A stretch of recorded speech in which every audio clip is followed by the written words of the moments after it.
Thank you. And now I would like to invite the chair of the New Brunswick Coalition for Pay Equity, Raphaël Vallée-Nadeau, who will introduce our last topic. Bonjour. Good afternoon. New Brunswickers working in women-dominated jobs are too often underpaid for the value of their work. This has a disproportionate impact on racialized and newcomer women who are overrepresented in these jobs. Yet, this work is essential to the functioning of our society and deserves to be fairly compensated.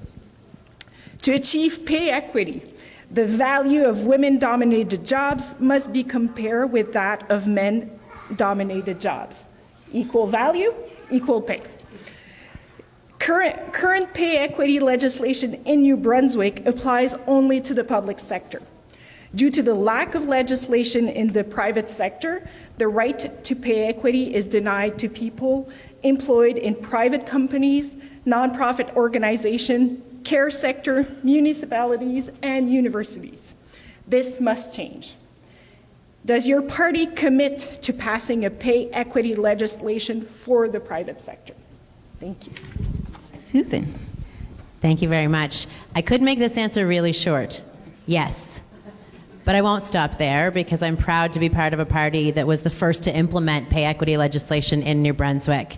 And that was hard work, and it was a big deal when we moved for pay equity in the public sector. And then the commitment in 2018 was to take it further into the private sector. And unfortunately, we have now a government that refuses to do that. And they're not here to speak for themselves, but their votes speak for themselves, because our party also brought a pay equity bill to the legislature and asked for pay equity in the care sector, and the Conservative government voted against it.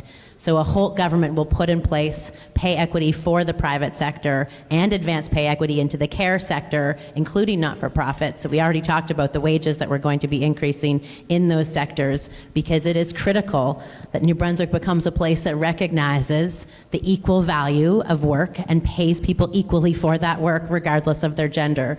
I'm proud to be part of a party that has a history of success in this file. I want to recognize Joanne, because she and I have probably had these conversations since 2012.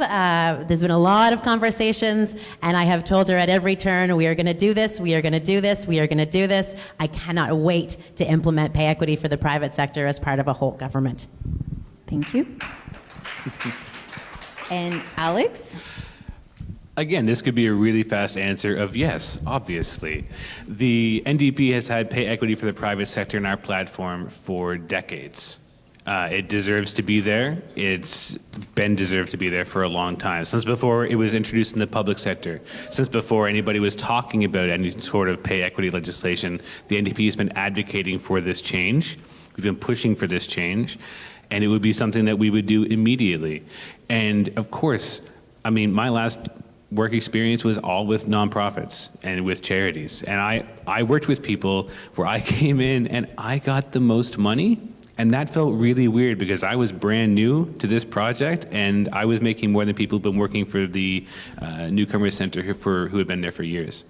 And so when we look at pay equity, we look at, first of all, raising the minimum wage, because most people who worked there weren't making what would be the new minimum wage under an NDP government. But we have to look at pay equity. We have to look at valuing the work that goes into these socially responsible sectors. We have to look at what nonprofits actually provide and value it appropriately. We have to make sure that pay equity in the private sector, whether it's nonprofit or corporate or what have you, entrepreneurial, it all has to be there. It all has to be equal, because the value that we all provide needs to be looked at as for what it is. It can't be looked at within jobs specifically, and it can't be looked at as some sort of apple-to-apple comparison or apple-to-orange comparison, because what it is we all provide value, and the value that we provide is what we need to be compensating for. So pay equity in the private sector, 100%. Nonprofits, charities, you name it. Pay equity across society is what we genuinely need. Thank you, Alex. David? Well, it's interesting, 65% of women in the labor force work in the private sector. So why are they subsidizing multi-billion-dollar corporations with lower wages than men are making? That's exactly what's been going on here for way too long. So it needs legislation, it needs government to act, and a green government would as well, as everyone else on this stage has said, act quickly to enact pay equity legislation that's dealing with the private sector. That's been in our platform as well since 2010 when the party was formed, and we're obviously committed to it. The forces that work here, you know, are the things we've got to be concerned with. And it means that whoever forms the government has got to have the courage and the backbone to stand up to corporations that are wealthy and want to get their way in New Brunswick and not back down under pressure from the Irvings or anyone else. When they get wind of what is being planned, they move in and act and lobby and make all kinds of threats, frankly. So we need a government who's got the backbone, a premier who's got the courage to say, no, Mr. Irving, this is not in the interest of women in this province. This is not in the interest of the common good. Just no. And this man, David Kuhn, as Premier of New Brunswick, will say no as the Green leader here in this province.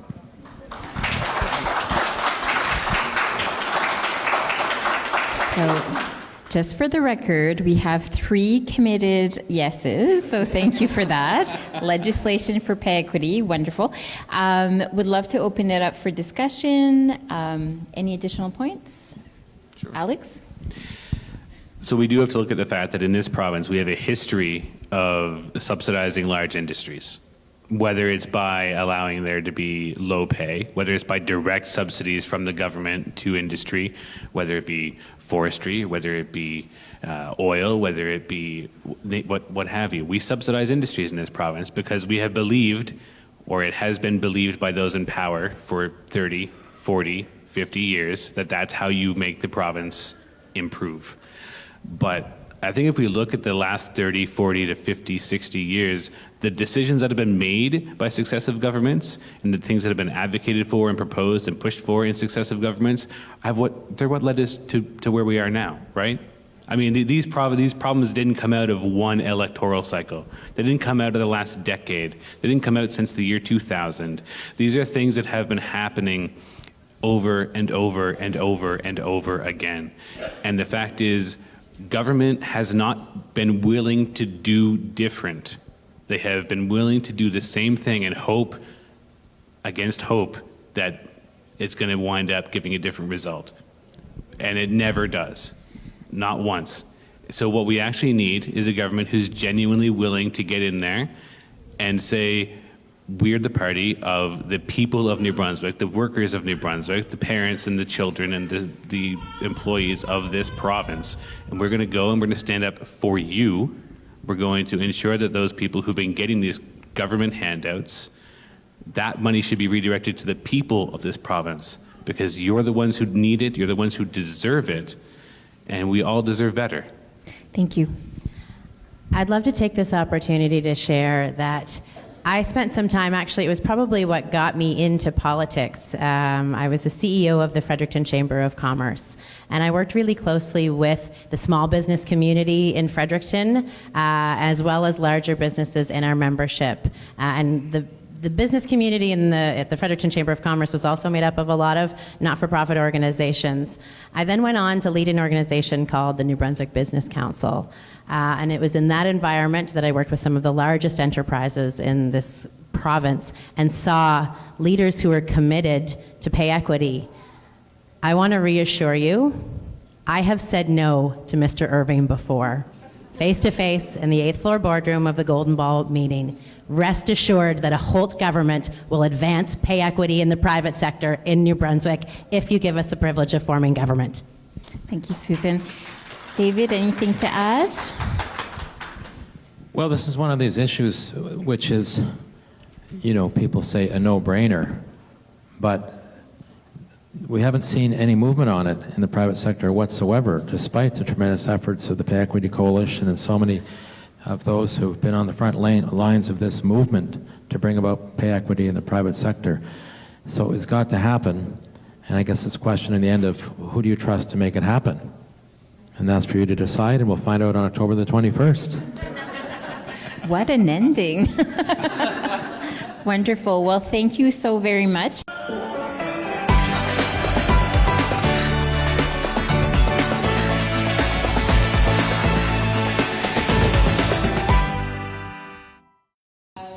Merci beaucoup. Et maintenant, j'aimerais inviter la présidente de la Coalition pour l'équité salariale, Raphaël Valenado, qui va présenter notre dernier sujet. New Brunswick working women in Les femmes du Nouveau-Brunswick, des Néo-Brunswickois qui travaillent dans des emplois à prédominance féminine sont trop souvent sous-payés pour la valeur de leur travail. Ceci a un impact disproportionné sur les femmes racialisées et les nouvelles arrivantes qui sont surreprésentées dans ces emplois. Ce travail-là est essentiel au fonctionnement de notre société et mérite d'être compensé de façon juste. Afin d'arriver à l'équité salariale, la valeur des emplois à prédominance féminine doit être comparée avec les emplois à prédominance masculine. Valeur égale, salaire égal. La loi sur l'équité salariale du Nouveau-Brunswick s'applique uniquement au secteur public. En raison du manque de législation du secteur privé, le droit à l'équité salariale est refusé à des gens qui sont employés dans des compagnies privées, des organismes à but non lucratif, le secteur des soins, les municipalités et les universités. Ça doit changer. Est-ce que votre parti s'engage à adopter une loi sur l'équité salariale pour le secteur privé? Susan, merci beaucoup. Je pourrais faire cette réponse-là vraiment courte. Oui. Mais je ne vais pas arrêter là parce que je suis fière de faire partie d'un parti qui était le premier à mettre en place la loi sur l'équité salariale au Nouveau-Brunswick. Et c'était vraiment du travail ardu lorsqu'on a pu faire passer l'équité salariale dans le secteur public. Et en 2018, c'est de l'amener plus loin, de l'amener au secteur privé. Et malheureusement, nous avons un gouvernement qui refuse de le faire. Et ils ne sont pas ici pour parler en leur nom. Mais parce que notre parti aussi a amené un projet de loi sur l'équité salariale. On a demandé aussi l'équité salariale dans les soins et les gouvernements conservateurs avant tout compte. Un gouvernement Holt mettre en place l'équité salariale pour le secteur privé et aussi dans des soins, y compris les organismes à but non lucratif. On a parlé aussi des salaires qui allons augmenter dans ces secteurs. Parce que c'est essentiel que le Nouveau-Brunswick devienne un endroit qui reconnaît la valeur égale et qui paye les gens au même salaire, peu importe leur genre. Et je suis fière de faire partie d'un gouvernement, d'un parti qui a un historique de réussite dans ce dossier-là. Et je tiens à reconnaître Joanne, parce qu'elle et moi, on a eu ces discussions-là depuis 2012.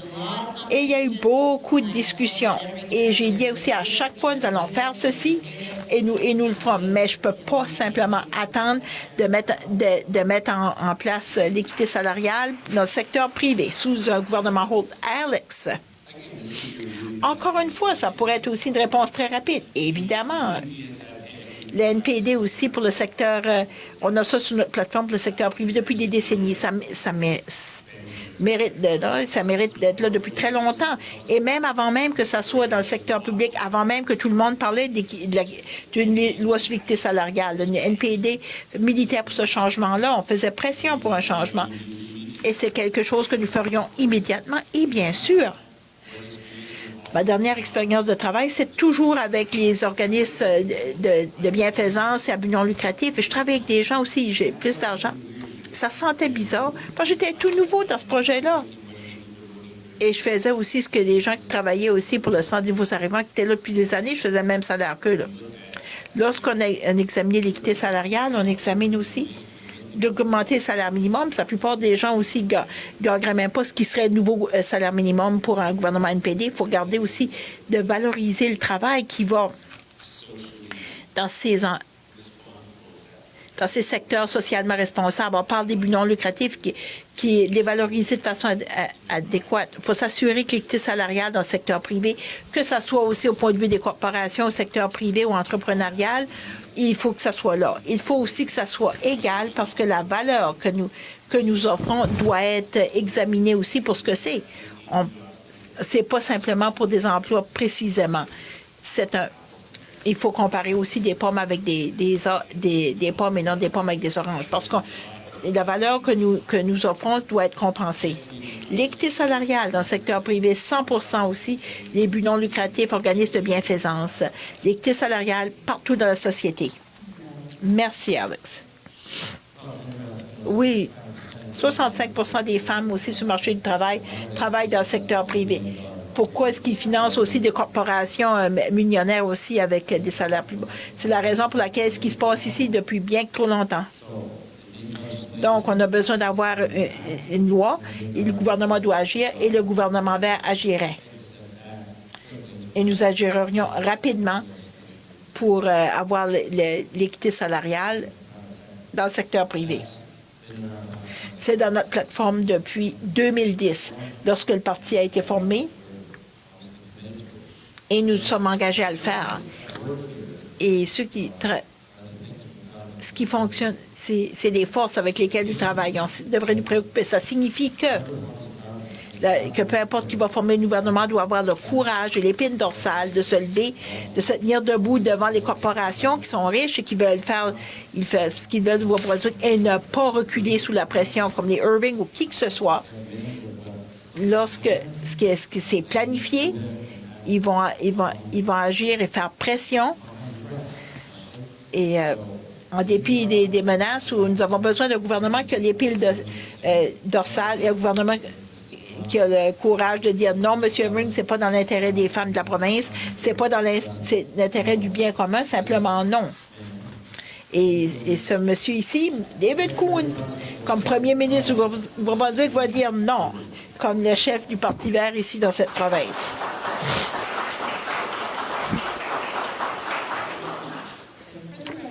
Juste aussi, on a trois personnes qui se sont engagées, oui, une loi sur l'équité salariale pour le secteur privé. Nous aimerions ouvrir la salle aux discussions. Est-ce qu'il y a des points additionnels? Alex, il faut voir le fait aussi qu'on a un historique aussi de subventionner des industries importantes, que ce soit en leur permettant aussi de ne pas payer des subventions directes du gouvernement à l'industrie, que ce soit aussi la foresterie, le secteur du pétrole. On subventionne les industries de la province parce que nous croyons, ou bien on croyait aussi par ceux qui étaient au pouvoir depuis 30, 40, 50 ans, que c'est comme ça que la province va être améliorée.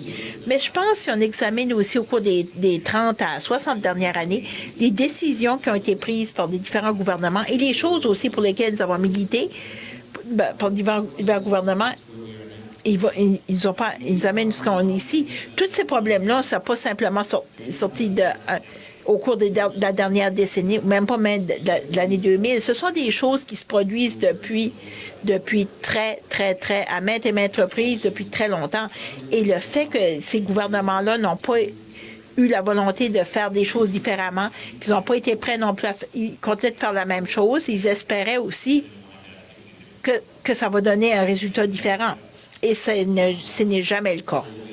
Pas une seule fois. Ce dont nous avons besoin, c'est un gouvernement qui est vraiment prêt à dire nous sommes le parti des gens du Nouveau-Brunswick, des travailleurs du Nouveau-Brunswick, des parents et enfants et des employés de cette province. Nous allons aussi vous tenir debout pour vous.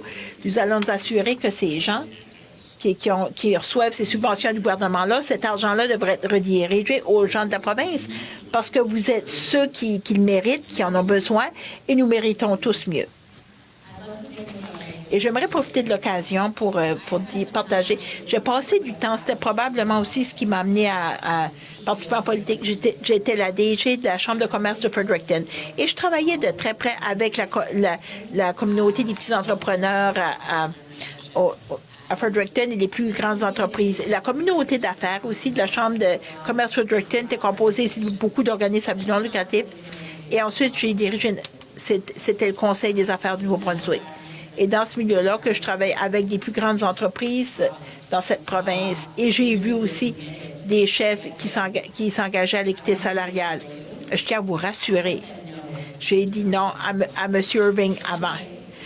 En personne, lors d'une réunion dans la salle de conseil. Soyez assurés que le gouvernement Holt ferait avancer l'équité salariale dans le secteur privé si vous me donnez le privilège de former le gouvernement. David, est-ce que vous auriez quelque chose à ajouter? C'est un de ces enjeux-là qui que les gens disent vraiment c'est quelque chose qui va de soi. Mais nous n'avons pas vu aucun mouvement dans le secteur privé, malgré tous les efforts aussi de la Coalition pour l'équité salariale ou des gens qui travaillent et sont aux premières loges de ce mouvement-là pour faire avancer l'équité salariale dans le secteur privé. C'est de savoir, ça devrait arriver, mais à qui avez-vous confiance aussi pour qui va faire avancer les choses? Et nous allons découvrir le 21 octobre. Très bien. Merci beaucoup.